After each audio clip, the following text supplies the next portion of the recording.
O subgrupo de fibromialgico tipo 2 são os pacientes que eles são mais disfuncionais, eles têm mais dificuldade de controlar a sua vida, né, e os seus sintomas.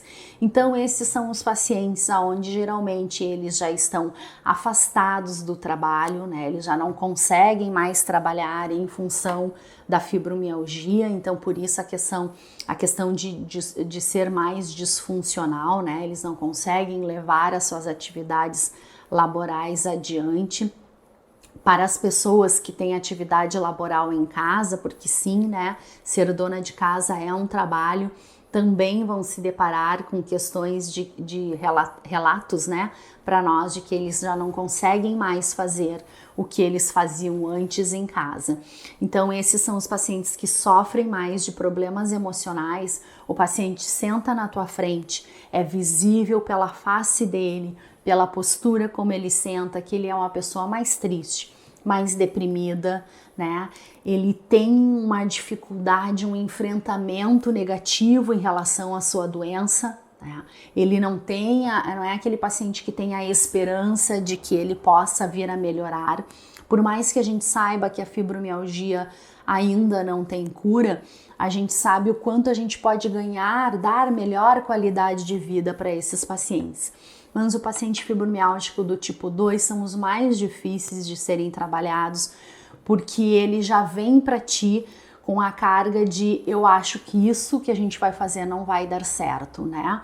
Então toda mudança que a gente propõe para ele também ele encara com muita dificuldade, ele acha que aquilo, antes de ele fazer, ele acha que não vai dar certo. E a catastrofização e a ruminação aqui vão estar muito presentes, né? A catastrofização vai desde uma simples gripe, quando relatada por esse paciente, é muito maior do que deveria ter sido vivenciado, né? Ele poderia ter passado por essa gripe de uma forma muito mais amena e ele enxerga isso de uma forma muito mais penosa e ele sempre acha, né, que a forma como ele experimentou, a experiência dolorosa que ele teve em relação a essa gripe é muito pior do que de qualquer outra pessoa. Ele é o paciente que ele vai fazer essas comparações. Eu tenho uma vizinha que tem dor na lombar como eu, mas ela consegue fazer tudo, eu já não consigo fazer nada. Por que que isso acontece comigo? O que que eu fiz de errado? Ou ele se culpa pelos anos de trabalho, né? Ele disse, isso é culpa minha, porque eu não cuidei da minha saúde, eu me dediquei muito ao meu trabalho, agora tá aí, eu não consigo mais trabalhar. É o paciente que tem esse discurso, né? Ele tem e entra dentro dessa catastrofização a ruminação. Então é aquele paciente que ele passa o dia e principalmente quando ele deita na cama, que ele deveria se desligar, né? Ou seja, desligar o cérebro para poder ter um sono restaurador. Esse é o paciente que ele vai entrar muitas vezes em processo de ruminação. Isso acontece às vezes quando ele lê uma mensagem no celular, ele interpreta aquela mensagem de uma maneira às vezes muito diferente do que a pessoa queria falar, né? Ou a pessoa falou algo para ele e nem se deu por conta que isso poderia afetá-lo emocionalmente e ele vai começar a ruminar essa ideia, né, de por que que a pessoa fez isso, o que que ele fez para essa pessoa, para a pessoa falar dessa forma com ele, né? Ou por que que a pessoa não entendeu o que ele estava dizendo, por que que ele não teve, de repente, a atenção adequada naquele momento. Isso passa por esse paciente nas relações interpessoais e aqui principalmente com a família. Então ele acha que a família não dá o valor devido ao que ele está sofrendo, a família não entende o sofrimento que ele está passando, interpreta como se fosse algo menos do que ele está sentindo.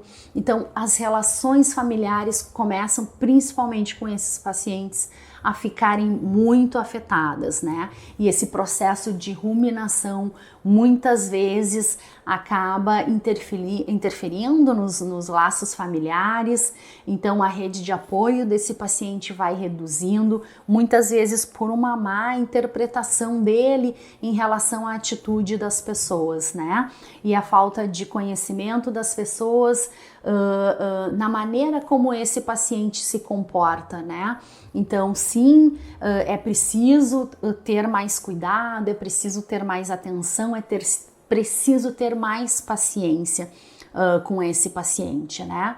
E daqui a pouco a gente vai falar um pouquinho sobre o tratamento multidisciplinar e eu vou estar falando para vocês de como nós, profissionais da saúde, temos que estar preparados para atender esse paciente, ou se nós não estamos, o melhor é encaminhar esses pacientes para um colega que esteja aberto, né, às dificuldades de tratamento de um paciente fibromialgico. Bases genéticas e psicológicas. Os genes que herdamos influenciam muito nas nossas características, como as neurológicas, as psicológicas e as comportamentais, a gente sabe disso. No entanto, a gente sabe que o ambiente em que vivemos e as nossas experiências também influenciam os genes. O que isso quer dizer? Isso quer dizer que a gente pode atribuir no máximo 50% do que seria, né, causas genéticas para a fibromialgia. A gente não pode colocar a atribuição total. A gente percebe que os pacientes que têm fibromialgia, os parentes de primeiro grau, que a gente chama, né, os filhos, pais, mães e avós, podem ter uma chance também de vir a desenvolver a fibromialgia, mas não é algo que seja determinante para isso, né? Assim, porque a gente também percebeu em relação às pesquisas que muitos parentes de primeiro grau de pacientes fibromialgicos não desenvolviam a fibromialgia, mas elas são mais sensíveis à percepção da dor. Então aqui a gente consegue parar para pensar o quanto o ambiente também vai influenciar essas questões, que a genética não pode ser atribuída como uma causa principal para o desenvolvimento da fibromialgia. Nosso próximo tema são as comorbidades em relação à fibromialgia. Quais são as comorbidades em relação à fibromialgia? Diferente do que a gente está acostumado a ver como comorbidades nos nossos pacientes, a hipertensão arterial, a diabetes, aqui a gente vai falar de comorbidades como a ansiedade, a depressão e o distúrbio dos sonos. Esses são 3 elementos que, quando presentes nos pacientes com fibromialgia, vão determinar o quanto essa patologia vai afetar mais os nossos pacientes. Porque sim, existem pacientes fibromialgicos que podem não conter, até dormir, ter um sono reparador, a gente sabe disso, né? Que existe um percentual muito pequeno, mas sim, existe um percentual de pacientes que podem conseguir isso, né? Existem pacientes que podem ter ansiedade e distúrbios do sono, mas não ter depressão. Mas quando a gente encontra nesses pacientes essas 3 alterações, e eu vou deixar os questionários onde nós, profissionais da saúde, podemos aplicar esses questionários para saber se o paciente é ansioso, se ele tem depressão e se ele tem um distúrbio do sono. Muito importante dizer, a aplicação do questionário serve para que nós, profissionais da saúde, possamos, por exemplo, o questionário o paciente preencheu os pré-requisitos para ele ser um possível paciente com depressão, a gente deve encaminhar esse paciente para um profissional da saúde mental. A gente nunca deve dar esse diagnóstico para o paciente porque não somos nós habilitados a isso. De novo, né? É o profissional da saúde mental, é um psiquiatra, um psicólogo. Mas a gente precisa sim saber avaliar, e eu vou deixar para vocês esses 3 questionários para que a gente possa perceber isso e encaminhar então esses pacientes para um tratamento adequado com um profissional adequado. E além disso, de novo, a gente saber então que esse paciente é o paciente que vai ser mais difícil a gente conseguir estabelecer e alcançar algumas metas com ele, é o paciente que a gente vai entender que o quadro dele vai ser mais importante do que o dos outros pacientes que não apresentam essas comorbidades. Tratamento medicamentoso. O tratamento medicamentoso vai depender das comorbidades e das doenças associadas. Então o médico vai avaliar, né, quais comorbidades esse paciente tem e qual a melhor medicação para isso e quais doenças associadas. Aqui é importante dizer que é muito comum os pacientes fibromialgicos sofrerem de outras doenças reumatológicas como artrose, né, uma artrite, uma espondilite anquilosante. Então o médico vai avaliar essas doenças associadas e também tratá-las. Por quê? Porque não existe uma medicação para a fibromialgia. O que o médico tem como conduta é pensar em medicamentos para controle do quadro clínico daquele paciente.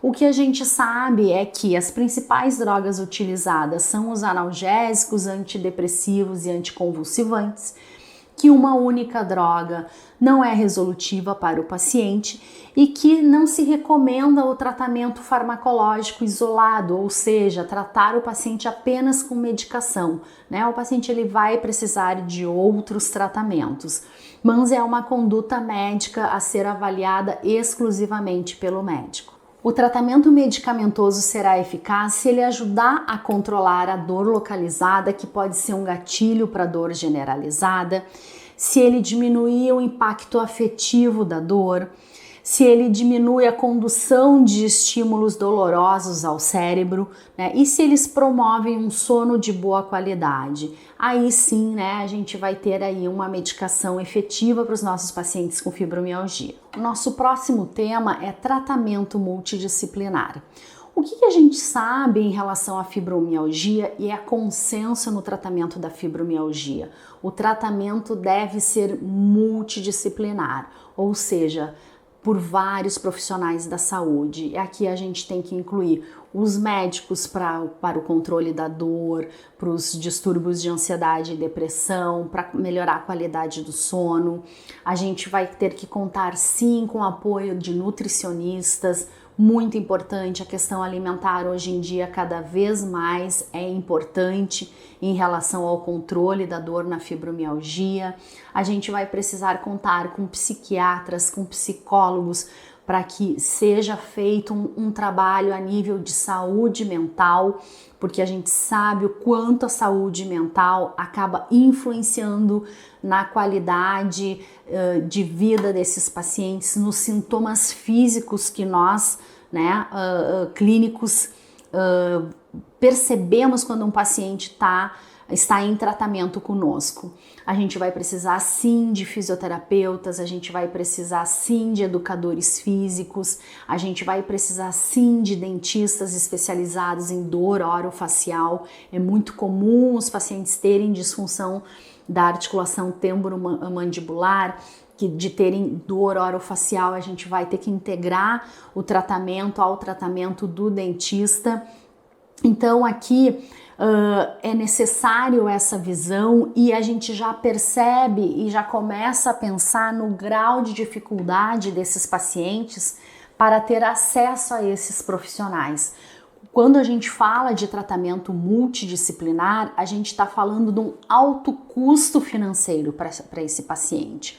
O impacto, né, socioeconômico dessa doença é muito grande para esses pacientes. As pesquisas dizem que apenas 2% dos pacientes com fibromialgia têm condições financeiras de ter acesso a um tratamento multidisciplinar, como a gente vai falar agora. Então, o que a gente pode fazer quando o paciente ele não tem condições financeiras de ter acesso a todos esses profissionais? a gente tem que parar para pensar se é necessário todo mundo estar trabalhando junto ao mesmo tempo. Seria o ideal, mas quando a gente não tem ideal, a gente tem que pensar no melhor para o nosso paciente. E é esse o momento em que eu, como fisioterapeuta, tenho que pensar que eu não tenho que ficar com esse paciente o resto da vida comigo, né? Eu sou o profissional responsável por dar condições a esse paciente de ele praticar um exercício físico, de preferência orientado sim por um educador físico, e é isso que a gente precisa, né? A gente precisa que esse paciente saia da fisioterapia e que ele tenha condições de fazer um exercício físico acompanhado de um educador físico.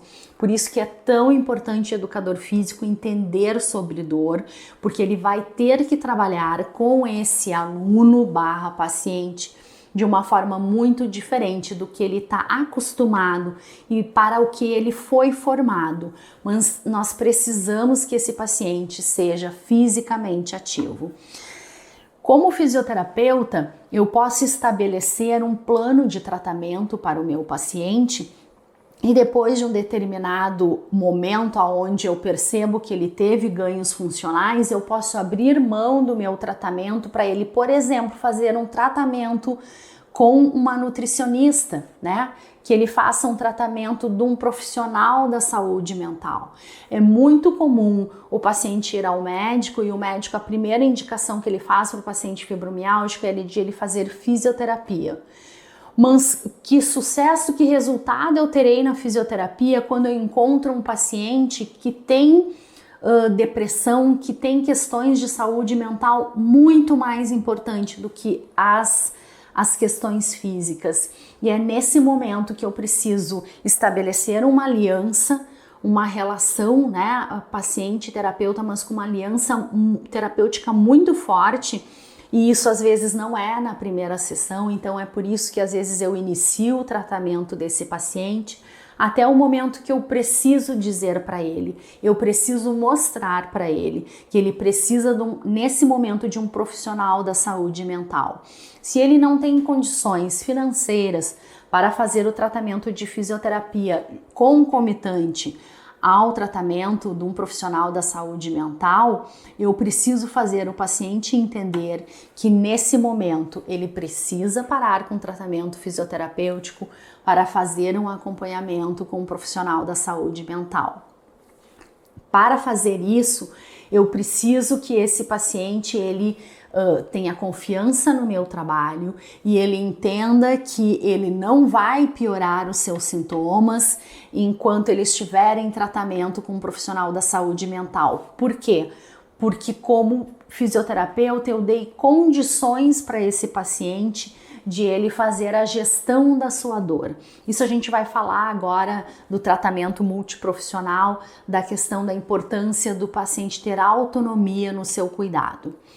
Segundo item muito importante no tratamento multidisciplinar é tratamento individualizado. O que isso quer dizer? Isso quer dizer que apesar de eu ter um diagnóstico médico fechado de fibromialgia, cada paciente que eu for atender será um paciente diferente. Eu não posso querer fazer o mesmo. Isso é real, inclusive com os pacientes com dor crônica, com dor lombar crônica que a gente encontra, a gente sabe disso, né? Um paciente não será igual ao outro, o seu tratamento também não. Então, com o paciente fibromialgico, é a mesma coisa. O tratamento tem que ser para aquela pessoa. Por mais que a gente tenha passado a aula toda falando do quadro clínico, do que pode acontecer a nível de sensibilização do sistema nervoso central, né?